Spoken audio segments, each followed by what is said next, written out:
Good evening. My name is Catherine Lusk. I am co-director of the Boston University Initiative on Cities.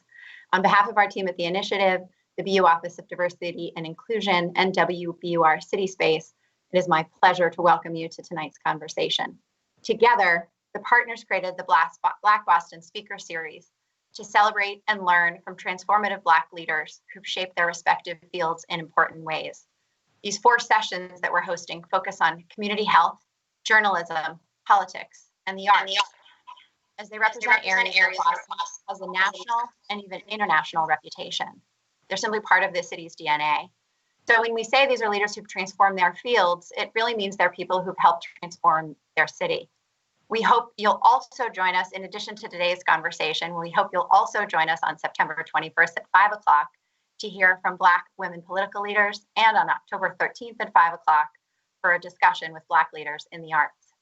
But tonight, we're here to focus on Black Boston, telling our stories, with a discussion of leading journalism and journalism educators.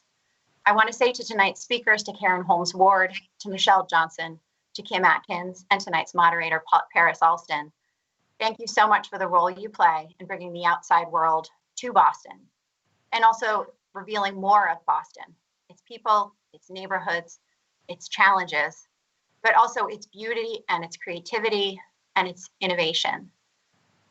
We believe at the Initiative on Cities that journalists, frankly, shape cities in critical ways.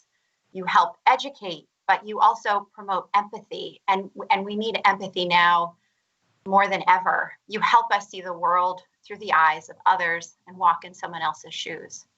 So thank you, everyone who's joining us. Thank you to the speakers. And with that, I'll turn it over to Paris Alston, producer with WBUR's Radio Boston. Thank you, Paris. Thank you so much. And thank you to everyone joining us for this conversation. We're really glad that you're part of it. And we want to engage you in the conversation. We'll talk a little bit about how you all can do that in just a second. But first, I do want to introduce the wonderful women that we have on our panel this afternoon, going into the evening. It's a great way to spend your Thursdays, so thank you.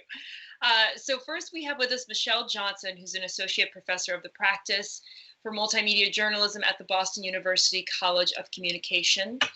Michelle is a former editor for the Boston Globe, where she was part of the team that launched the Globe's award-winning regional website, boston.com. Prior to moving into online media, she was an editor for the Metro, National, Foreign, and Business sections of the newspaper. After leaving the Globe, she wrote a personal technology column for the paper, and she has extensive experience writing, editing, and producing multimedia for both print and online. Michelle Johnson was awarded a Knight Fellowship to study for a year at Stanford University in 1993. She has received awards for excellence from the National Association of Black Journalists and the National Lesbian and Gay Journalists Association. For more than 15 years, Johnson has taught numerous multimedia workshops for both professional journalists from news organizations around the country and student training programs for a variety of professional journalism organizations, including the American Society of Newspaper Editors, the Maynard Institute, NABJ, NLG, JA, the National Association of Hispanic Journalists, and the Asian American Journalists Association, and Unity Journalists of Color Incorporated.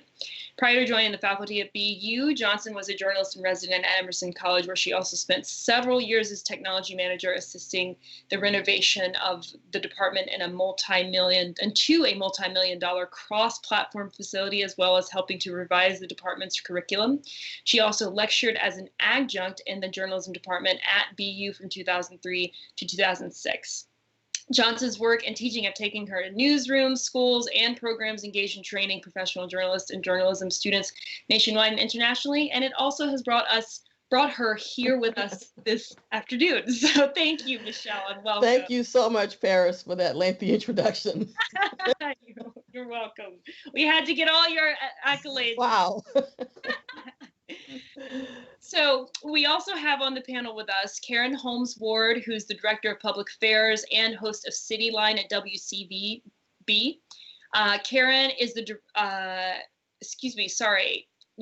CityLine is WCVB's award-winning weekly magazine program, which addresses the accomplishments, concerns and issues facing people of color living in Boston and its suburbs. Many notables featured on there include Oscar winners Regina King, Lupita Nyong'o, Forrest Whitaker, Octavia Spencer, Denzel Washington, and a host of others. CityLine has also been a recipient of the Associated Press of Massachusetts and Rhode Island's Best Public Affairs Program and numerous Emmy nominations. Karen also oversees WCVB's public service and community outreach efforts, including the station's work on 5 Fixer Upper, which is about renewing and refurbishing common spaces for area nonprofits, and Extreme Makeover, My Hometown, which raises the awareness and about the need for the affordable housing in the greater Boston area. She was also instrumental to launching Commonwealth 5, WCVB's first of its kind web-based initiative that promoted philanthropy by matching viewer donors and nonprofits via the internet. Karen also served as executive producer for Return to Glory, a 1-hour primetime documentary hosted by Emmy Award-winning actor Andre Braugher about the famed Massachusetts 54th Regiment. Karen has enjoyed a 40-year career in broadcasting, including early stints as a writer at WEEI News Radio, a news director at WILD Radio, where she hosted a daily 1-hour talk show, and a reporter at WGBH TV.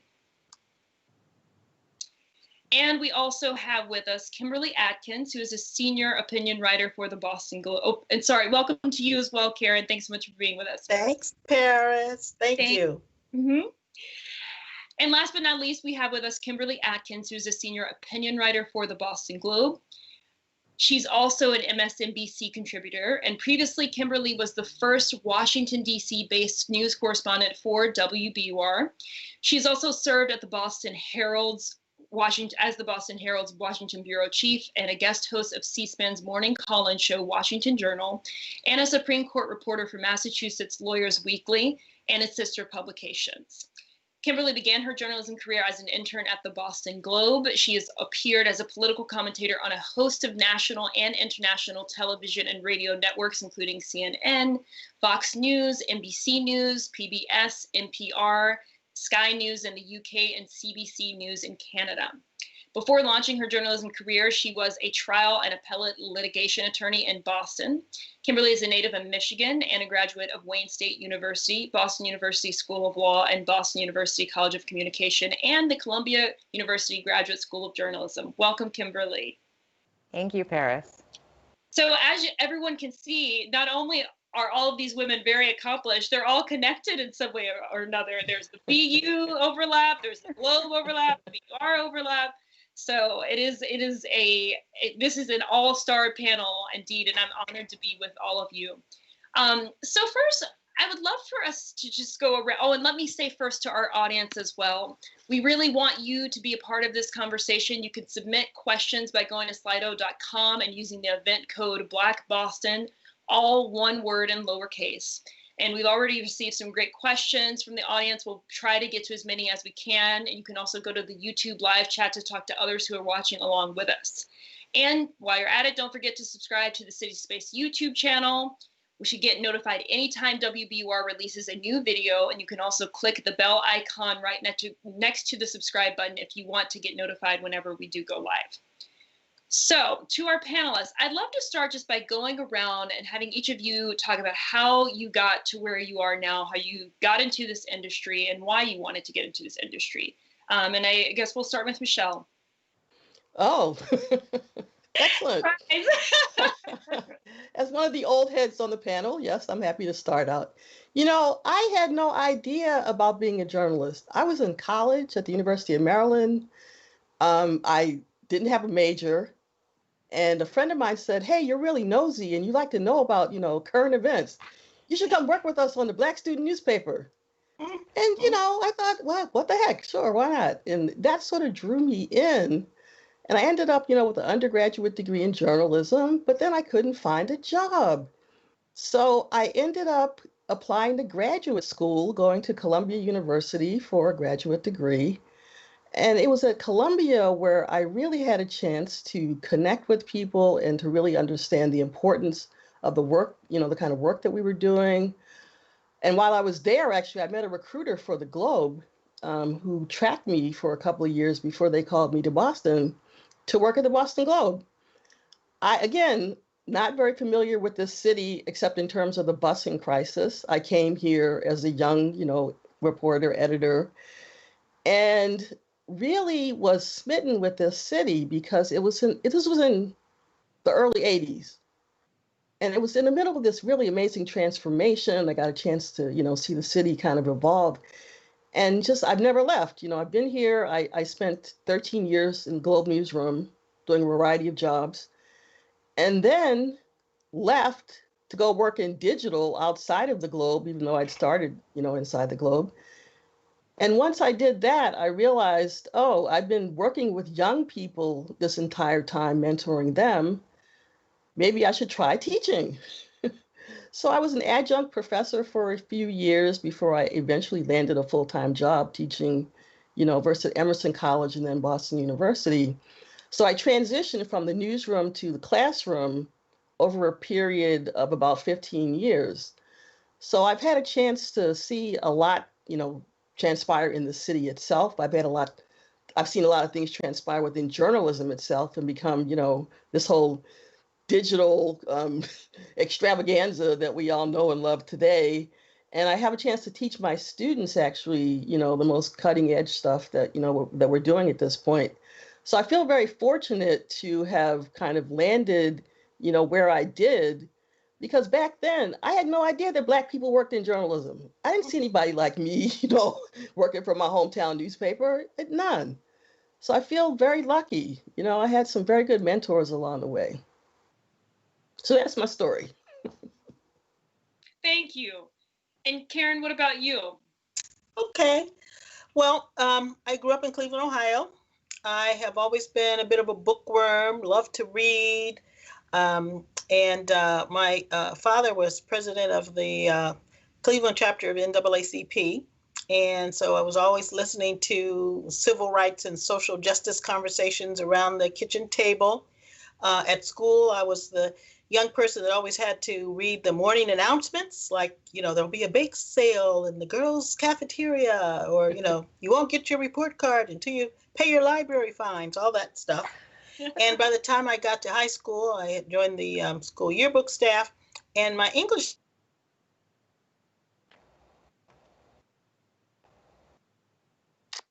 So it seems like Karen might have her connection might have cut out for us for a second there.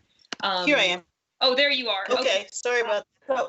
So my English teacher, high school English teacher, suggested that I consider a career in journalism, which kind of combined public speaking and my love of books. And I came to Boston University because BU had a great communications program. So I majored at what was then called the School of Public Communications in broadcast journalism, and loved it, just loved it.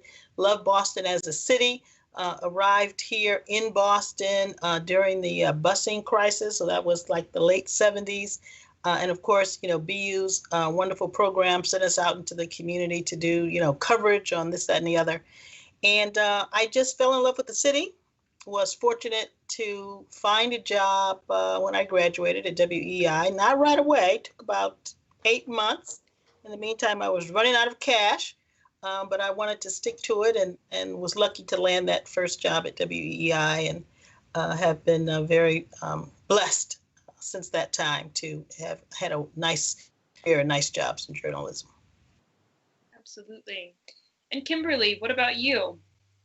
Yeah, I never intended to be a journalist. I knew from a pretty early age that I was going to be a lawyer. And so when I got to college, I'm from Detroit. I went to Wayne State University. College to me was just a matter of finding something to do for 4 years until I could go to law school, because that's where I was headed. So I tested out a couple of majors, and then I thought, oh, journalism, I like the news. I read the news. I think I could do that. Can I do that as a major and still be pre-law? My counselor told me that I could, and suggested that I write for the school newspaper. And ironically, I wanted to actually do broadcast and go to the school's radio station, but my guidance counselor told me that I probably wouldn't make it in broadcast because of my lisp. And I didn't realize I had a lisp So I worked for the newspaper instead. Also, one of my professors also was a speech therapist, so I went to her to get rid of that lisp. But by then I loved writing. I loved writing for the newspaper. It was the most fun part of college. I covered everything from issues on campus to the gubernatorial race in Michigan that year, and just fell in love. Then I went on to go to law school and I became a lawyer. As you said, I practiced in Boston, in every state and appellate court in Massachusetts. And after a few years, I thought I didn't want to do that job for even 1 year more, let alone the rest of my career. And I missed journalism. Not only did I miss when I worked on the school paper, when I was at BU, I went to BU Law. And I did a dual degree program along with the comm school there, just to sort of keep my finger in that communications world. And I ended up going to more school. I went to Columbia Journalism School. I applied to Columbia and I was going to move to New York anyway, so I took the New York bar, but I got the Columbia acceptance first, and I thought that was an omen. I did pass the bar in New York too, but I got that acceptance first, went to the journalism school there. It was wonderful. And I actually tracked down, Michelle talked about how the Boston Globe recruiter tracked her down. I actually chased down the Boston Globe's recruiter at an event. I didn't have an interview with the Globe. Back then you signed up and you got interviews with certain spots, and I was devastated when I did not get an interview with the Globe. And so I tracked down the recruiter who was at the school at that time. Her name was Ann Scales.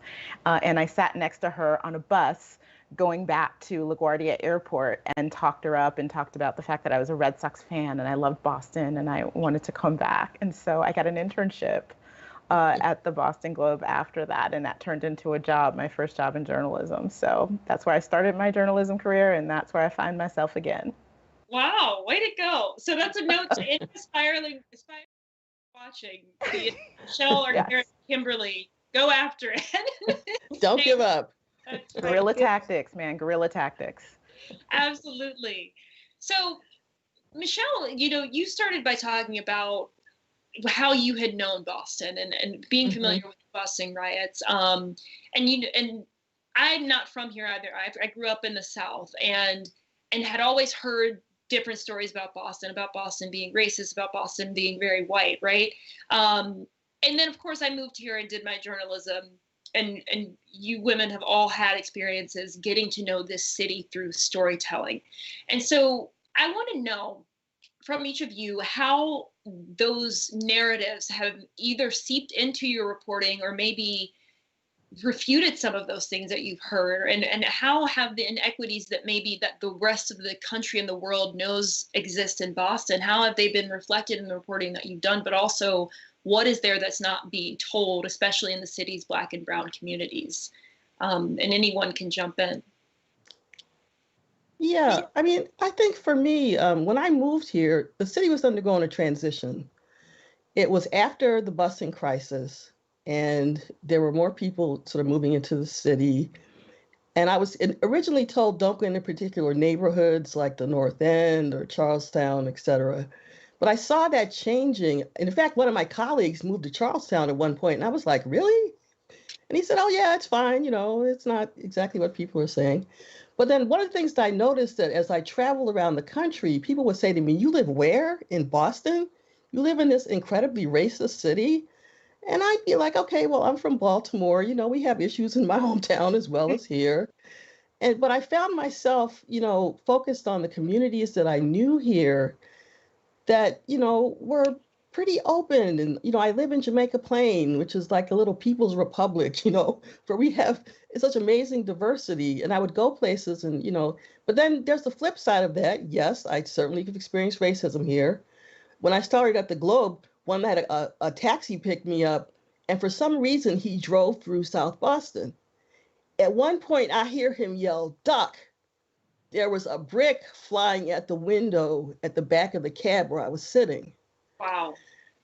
And later I said to him, why'd you take me home this way, But in general, that was the exception, to be honest. I have had people over the years following me in stores and doing all the things that normally, Black folks face. Right. But I also know that this is a very vibrant city with some amazingly talented people of color and organizations and, culture.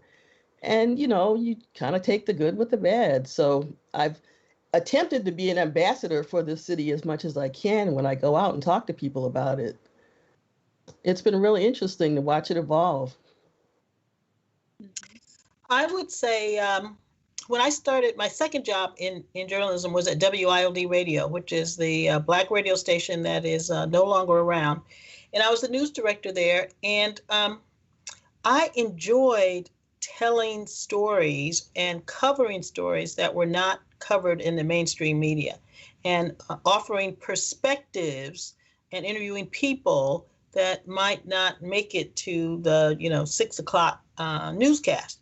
And I mentioned at the outset that my parents were very much involved in social justice and civil rights, so I was kind of a rebel, and let's get this information out. And that same kind of advocacy journalism, I guess is what you would call it, is what I've been blessed to be able to do at Channel 5 through my program CityLine. What we like to do is look at stories that are in the what I would call a mainstream newscast, and flip it around and look at it from the perspective of someone in a community of color. So we tend to have experts of color. We tend to look at the underside or the backside of the story and see how it impacts people from our community. So I really enjoy the opportunity to do that, because there is so much going on here in Boston that is good about our communities that people don't always have a chance to learn about. So we cover folks in the arts, small businesses that are doing remarkable things, just the gamut. And I think Boston is a great city, just like Michelle and just like Kimberly.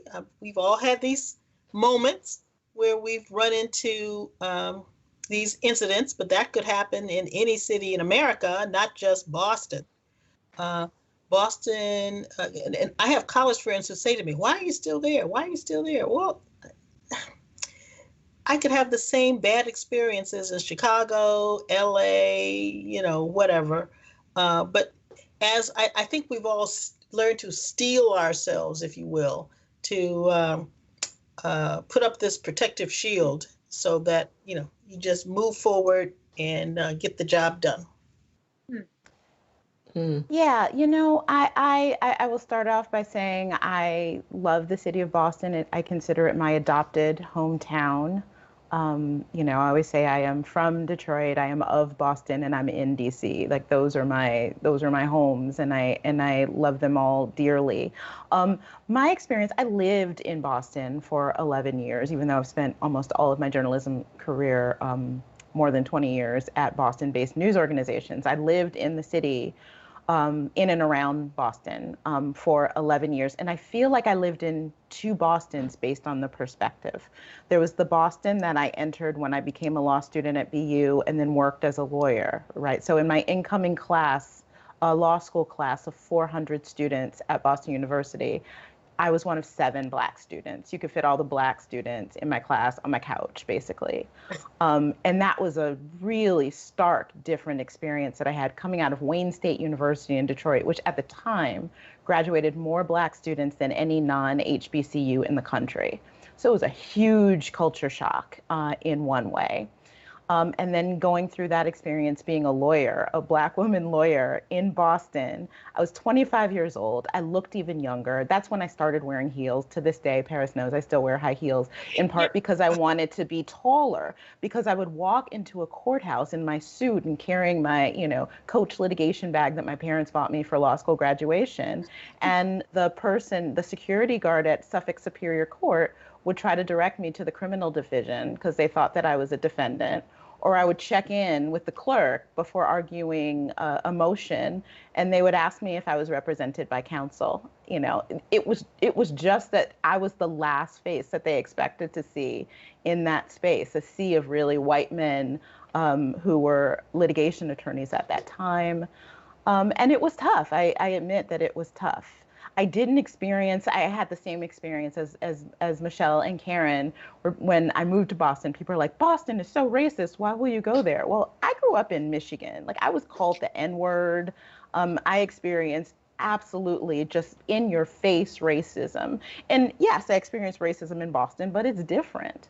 But when I went back to Boston as a journalist, as a reporter for the Globe, and I lived also in JP, right off Center Street, and I got to know the communities, not just the communities of color, but all of the communities throughout Boston, and got to spend time in Roxbury and in JP and Dorchester and, you know, Southie, when as it was changing and developing. Yes, it was one of those. My brother had lived in Boston, and I got the same thing. Like, don't go to Charlestown, don't go to Southie, don't go here, don't go there. But seeing how these neighborhoods were changing, getting to know the immigrant communities, I realized how rich and diverse Boston was. And it was also a place that I felt very welcomed. I mean, we see in news stories now that people are calling the cops on Black people doing one thing or another, just living their lives. When I lived in Boston, I went for a run and I forgot my keys once. And I get back, couldn't get into my apartment. It was a first floor apartment, and I knew that my window was open and I could pop up the screen and just climb in. And I was so wary about doing that because I didn't want the cops to be called on me. But eventually it was hot outside and I was, tired of being outside. So I eventually did it, and the cops weren't called. But the next day, my neighbor was just like, oh, I saw you running. You must have forgot your keys. It's because they knew who I was. In Boston, it was a community. I hosted a neighborhood watch meeting once because the neighbor on my street in JP who normally did it was going to be out of town. And I thought it was going to be 4 or 5 people turning up in Boston for this thing. My apartment, my little apartment, was packed full of everyone on the block. A representative from Mike Capuano's office came, a representative from the mayor's office came, a representative from the Boston police came. I mean, people were so engaged and taking ownership for their communities. And I loved that about the city. And those are the stories that you don't hear from folks who just have the by reputation about what Boston was like. And I really like and miss that. I don't have that in the community I live in outside of DC now. I really miss that a lot. But I think it's because I got the opportunity to dive in and get to know those communities and take part in those communities that it was a rewarding experience. And I found throughout my career as a journalist, it's often fallen upon me when I see the coverage of these communities to speak up and give that knowledge and give that understanding to some other reporters or editors who may not get those nuances. And that taught me the value of diversity in newsrooms and having that perspective. So Boston was a great city for me to learn those lessons as a journalist. And I'm really grateful that that is where I've spent the majority of my journalism career. Mm-hmm. And so, Kimberly, I mean, you're touching on a lot of different things, not only about the city of Boston, but also that are being reflected in our nation, especially now when we're really in this moment that we've been in, that is just another iteration of a movement that's been happening for decades and centuries. And I do want to touch on some of those current events, but I also want to pick up on something each of you talked about the types of stories that get covered out of this city and out of the state, even, and in the region. And to do that, I want us to pick up an audience question that's come in to really think about this. And this is from Darrell Jones, who WBUR has done extensive reporting on and about his story of being exonerated for a crime he did not commit. And so Darrell says to us, I served 32 years in prison for a crime I never committed. And he's wondering why the media hasn't done more extensive stories about innocent people released in Massachusetts alone. And so drawing on Darrell's question and drawing on each of you, your experience reporting in this area, whether it be about criminal justice or just about the condition of Black and brown people in general, what would you say to that? I can't speak to Darrell's particular story, but I can just offer some reflection. So the mainstream media is a business, and that business tries to reach as many viewers readers as possible. Traditionally, those businesses are run by white guys, and often the editorial coverage or perspective, as they say, kind of filters from the top. I'm making some generalizations, of course, but you can see in many media outlets that stories like that of Durrell are not covered, number one, because they don't know about Durrell. Number two, there's an implicit bias to some degree in how mainstream media covers our community. So generally, and I'm using a lot of, words to couch what I'm saying, but generally, our communities are covered as the people who are committing the crimes. Our communities are not the scholarly experts that are interviewed when there's a medical story or something that requires something that shows intellectual prowess or achievement. And so I think it kind of filters down from there. Our program, or the Bay State Banner, or any of the Black newspapers, WILD Radio, if they were still around, would probably be attracted to that kind of program. And then there's also only so much copy space in the Globe. There's only so many minutes in the 6 o'clock and 11 o'clock newscast. And so again, generally, they're covering certain kinds of stories, and they don't always have time for other great stories like the one that Durrell probably represents. Yeah, I would echo some of what Karen said, in that certainly when it comes to representation, certainly who has the managerial roles and the top editorial and writing roles in a newspaper is hugely important, and making money too. I mean, when I started at the Globe, my first permanent job at the Globe, after my internship, was in what we then called the zones. There was Globe South, where I worked, and Globe West, and Globe North, that focused on the communities outside of Boston. And it was for a reason. They wanted to reach out and get those people in those communities as subscribers. And so they wanted stories about those communities twice a week in their papers. They cared about what people in Braintree or Scituate, they cared about them as subscribers. And we had this laser focus on these communities. But I realized at the time that laser focus didn't exist in communities like Mattapan, other than to report on a shooting that happened, because they weren't focused on those folks as subscribers the same way that they were for the folks in some of these far-flung suburbs at the time. And that was one of the reasons that I left the Globe back then. It was different ownership, different editors, different everybody than it is now. But just having a position now as a senior opinion writer, I'm not on the news side of the operation anymore. It's on the editorial side.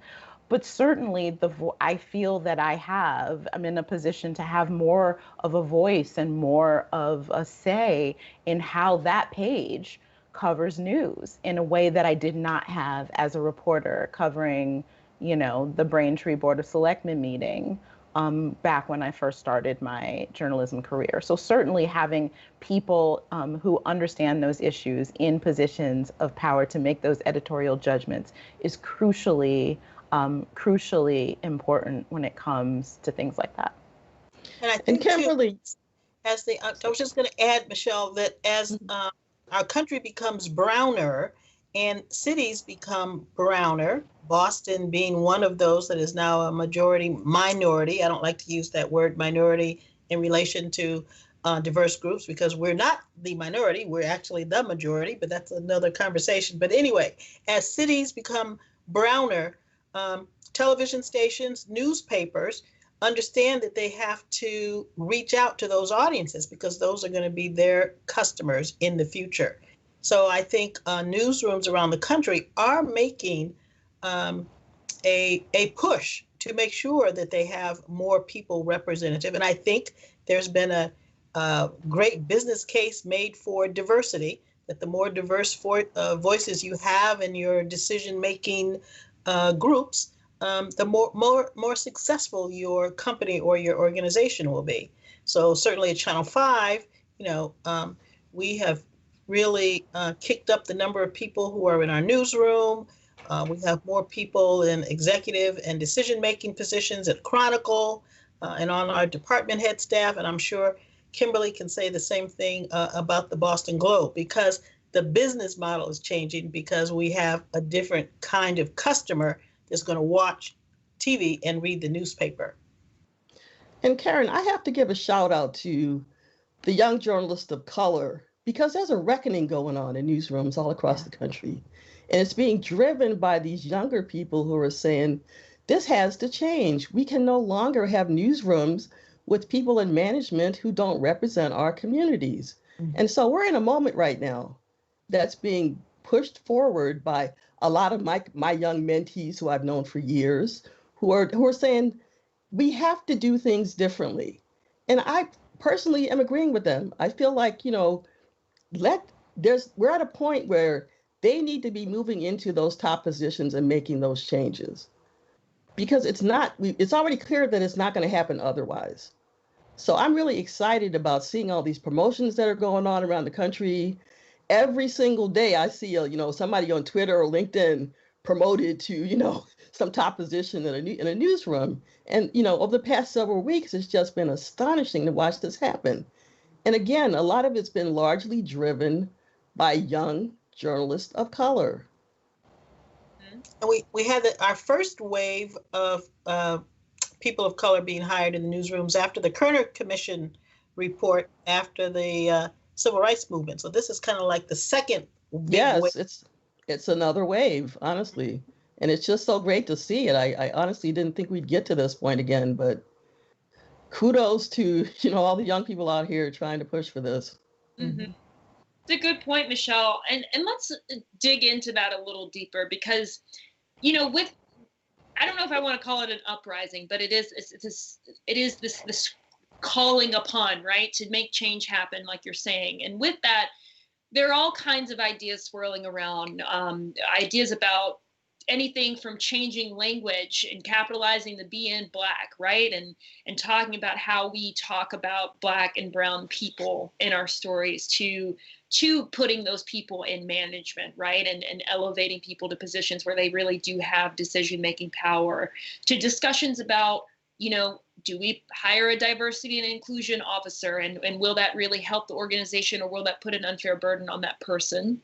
And two, how do we care for our Black journalists in our newsrooms, because they are grappling not only with being Black and dealing with these things that are happening in the world emotionally, but also having to grapple with this question of objectivity and doing their job as a journalist. So those are a lot of things that are having to be considered in newsrooms. Mm-hmm. And so what do we do? How do we prioritize, or at least how do we make sure that everything is equitably addressed?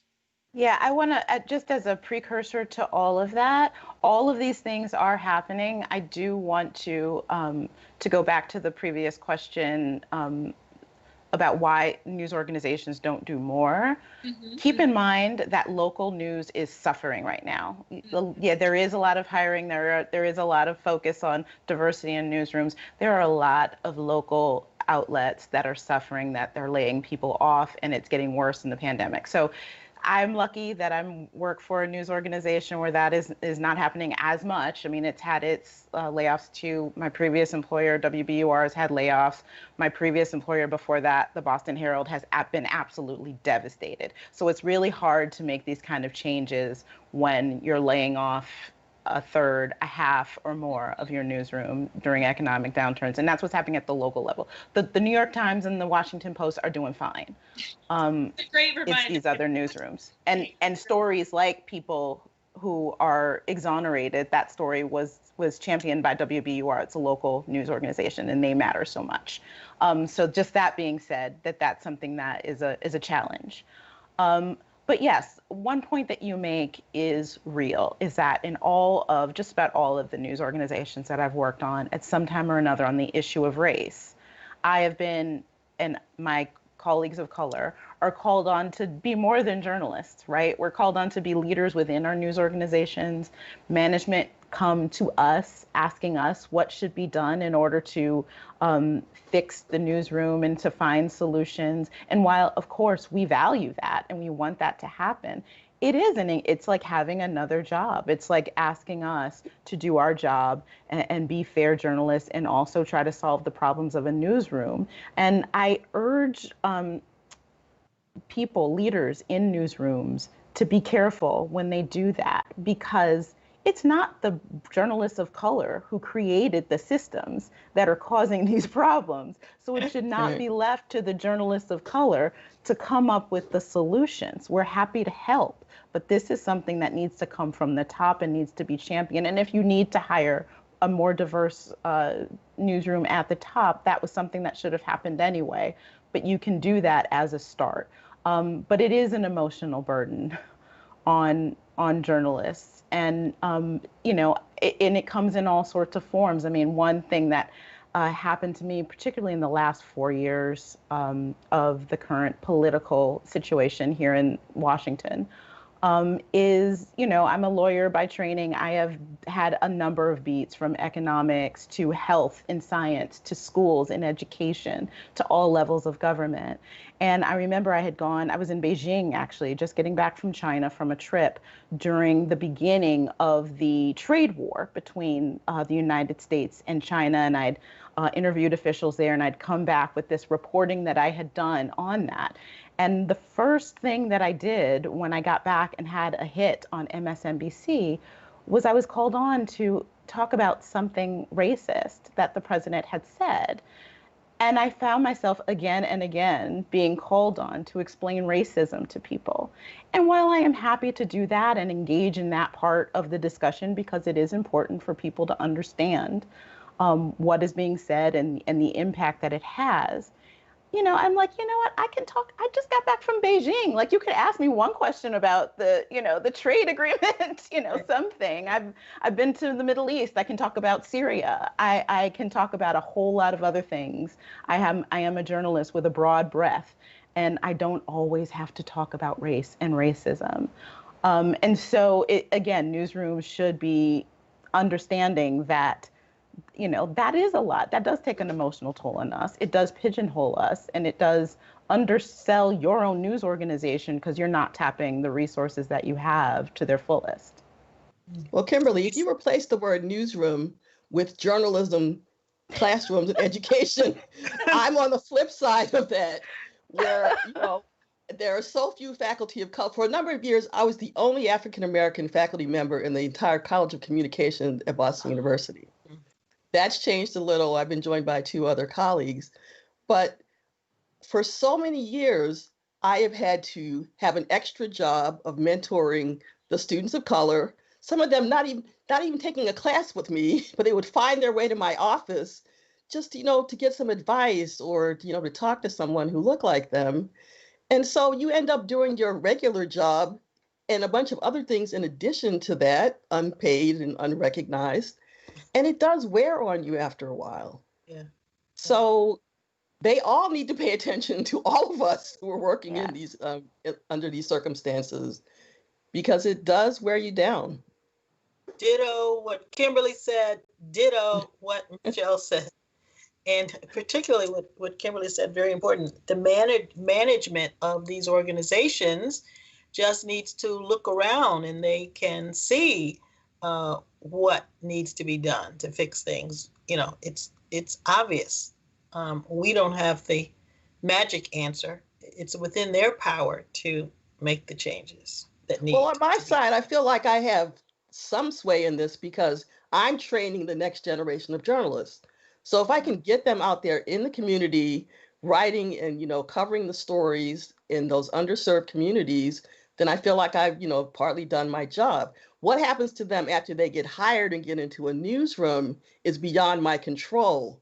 But I hope that when they get there, they're able to, you know, make their point and push these stories forward. Because I hear from a lot of them who say, well, you know, I try and pitch stuff and they really don't want to do that kind of story, or I feel very discouraged because they don't want to, you know, let me do X. And all I can advise them is to just, keep pushing, just keep, and as things change right now, I hope that they're being heard a little bit more than they were in the past. Michelle, you training the next generation of journalists is very important because often the excuse is, oh, we can't find anybody. Oh, Lord, yes, that one.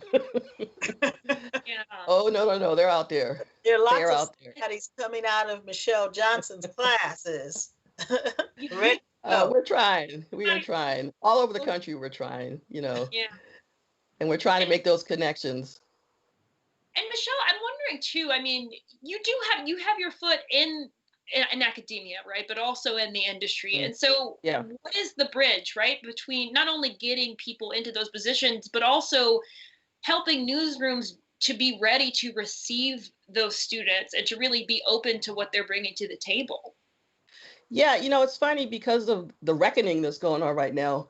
I have had people contact me from newsrooms and ask, what should we be doing? What should we be looking at? Should we be hiring that DEI person? How can we support our staff of color? And I've been trying to advise them as best I can. But again, it's one of those situations where, why is this my job to fix this? Right. I don't want to, sort of walk away from it because I feel like it's critically important right now. But it also, again, is kind of piled up on top of everything else that I do.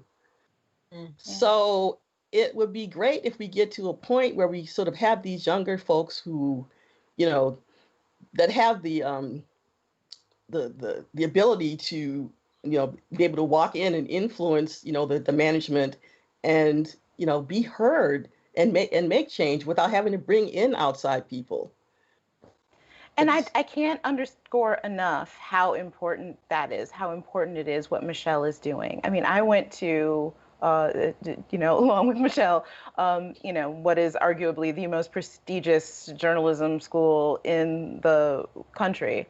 And we didn't learn that there. We didn't learn the navigating race in a newsroom. We didn't learn about how to advocate for better coverage from a cultural perspective. We didn't learn anything. I learned a lot of things, but not that. So the fact that that is being instilled in students right now is so important. And I want to stress that even though it's not my job as management to implement these changes, I and other folks, I've worked with you, Paris, other people, we have all been willing to do that. We have all been eager to do that because we want our news organizations to succeed when it comes to coverage and when it comes to the newsroom and its diversity. But just underscoring the point that that's a lot to put on your people of color and to in some ways be ignored for a long period of time in some ways, but then when a moment comes up, all of a sudden the management starts coming to you for help. That can be wearying. Mm-hmm. Absolutely. And I just want to take this moment to let our audience know we've got a little more than 10 minutes left. So if you have a question, definitely ask it. We want you to be part of this conversation. And remember that you can submit questions by going to slido.com using the event code Black Boston, which is all one word and lowercase.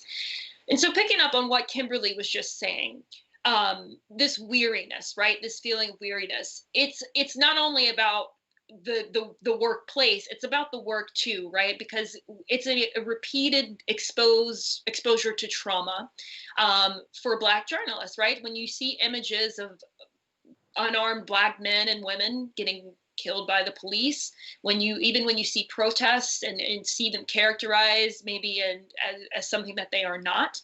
In this instance, when we've seen that there's been violence that's led to when there was a shooter at the protests that actually did end up killing 2 protesters, right? And white supremacists, right? And so, I just kind of had to pause because I've also have been dealing with my own emotions around that. And it's tough, right? It's how do you do?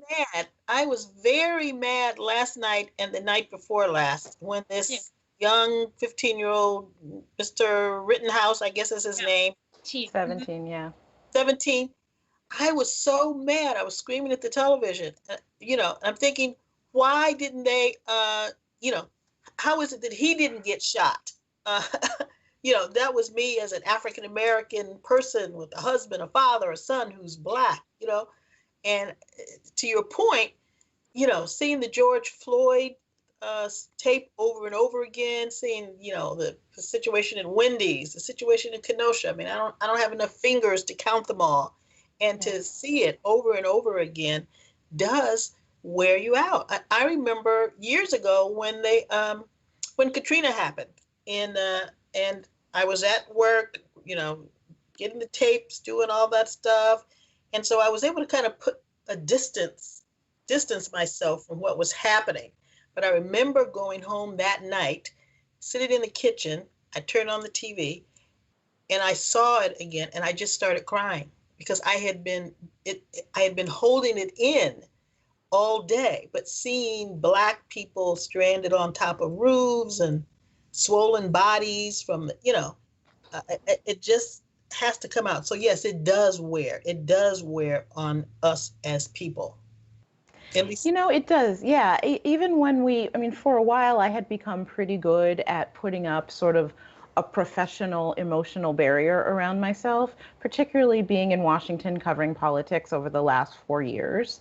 And when an event would happen or when the president would say or do a certain thing, I put on my political analyst hat and thought of it in that way. What might the reaction of Democrats be?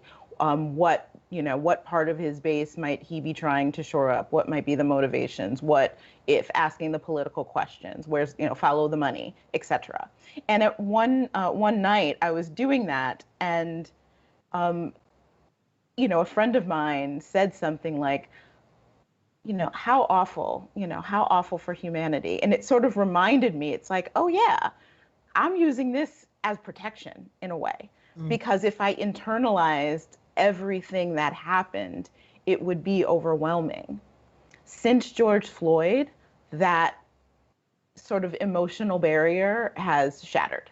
It's impossible to not look at, experience, and feel these things as trauma. It took me more than 24 hours to watch the tape of the shooting of Jacob Blake, just because I thought, I can't again.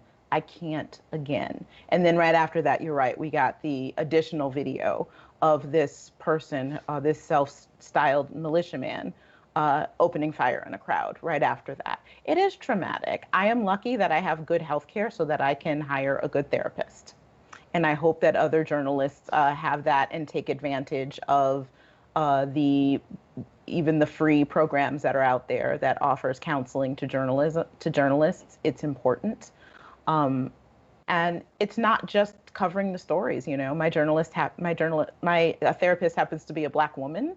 And, we had a long conversation about the fact that I was fearful for a while to go running in my neighborhood because it's a mostly white neighborhood. And I was afraid that if someone called the cops, I could end up dead. These are things that we're dealing with while we're doing our jobs. And I think that having that support system with your family, having good therapy, taking good care of yourself is more important now, particularly for journalists of color, particularly for women of color, than ever. Well, it's funny because I'm training young journalists. It never would have occurred to me years ago that we would have to teach them about things about basic safety or about mental health issues. So as we speak, I'm currently putting together a document with, step-by-step tips on, how to stay safe, covering things like a major, protest, and also how to take care of yourself mentally. One of the things that I did a few months ago was ask the dean of the College of Communication, can we buy some gas masks? Now, if you had asked me a couple of years ago if I had said, should we be vending gas masks to our students, I would have laughed and said, oh, what? Come on. That's the world that we're in right now. I have to worry about them going out to cover a major event and the tear gas canisters start to fly. Yeah. By the way, she said, yes, we can buy them. So that'll become part of our kit, that we vend out to students. It's a whole different world than I, dealt with. I just would have never guessed that part of my job teaching would be take some time for yourself. Don't get overwhelmed. If you need to talk to somebody about how you're feeling, here are some numbers you can call. That was not part of the lesson plan years ago. No. It certainly is now. Mhm. So in the little more than 5 minutes we have left, I do want to give us all a chance to talk about the joys of being a journalist, especially a Black journalist. And I'd love to hear each of you an anecdote or anecdotes about what really keeps you coming back in spite of everything else. And if you want to throw in some advice for aspiring journalists in there, feel free to. Well, the joy for me is that being a journalist has given me and Kimberly and Michelle incredible access to meet all kinds of different people, to travel all around the world. There are people that I've had a chance to interview that I never would have met had I not had this, journalist badge on. Everything, from Denzel Washington to Louis Farrakhan, Oprah, just, I can come up with 1,000 names. So that to me is the joy of this job is meeting people, learning about new things, and always being exposed to new ideas. Keep your brain going. My advice to young journalists is, if you really love it, you are going to have to work hard to get in for your first job. Do not give up. There will be people who will tell you no, that you're not qualified or we don't have room for you. Do not listen to the word no. If you listen to the word no, you're not going to make it even after you get the job. This is a profession that requires you to be hard-headed and persistent. That's absolutely right. That's absolutely right. Remember my guidance counselor that told me I couldn't do broadcast journalism. I wish I knew where she was. I could send her a nice note. My guidance counselor told me I wasn't going to get into BU. And I was like, what? I'm thinking like, have you seen my SAT scores? What are you talking about? I'm getting into that school. So there's always somebody trying to hold us back. Don't let them do it. That's absolutely true. Look, I feel blessed and lucky to be a journalist and have a place where I can be a part of the conversation at this crucial time in our nation. I consider what we do the first draft of history. I consider it important to be able to give proper context and analysis of what's going on, because journalism is about so much more than the who, what, where, and when. It's about the context surrounding it, what it means for the viewer and the reader and the listener, what it means moving forward. And that's my favorite part of doing what I do. I also really appreciate, as Karen said, being able to talk to people. You mentioned that I used to guest host the C-SPAN morning call-in show, and people would say all the time, like, how did you deal with those callers? That was crazy. How did you keep a straight face? Honestly, being able to hear the unvarnished opinions of Americans, I think all journalists should have that experience and talk to people and just ask them what they think and why. And even if it's a point of view that you don't understand or that's different than other points of view that you hear, it's even more important to know what's going on. One thing I can say is the folks in 2016, including me working at C-SPAN, none of us were surprised at the outcome of the election because we were listening to a broader pool of people than some other journalists were who were surprised. But advice for people coming up, it would echo what Karen said and what we've been talking about. It's more work than you think it's going to be. If you're a person of color and or a woman, it's going to be even more work than that. But just don't give up. Believe in yourself. There will be a lot of times that other people don't believe in you. And one extra tip, be paid what you're worth.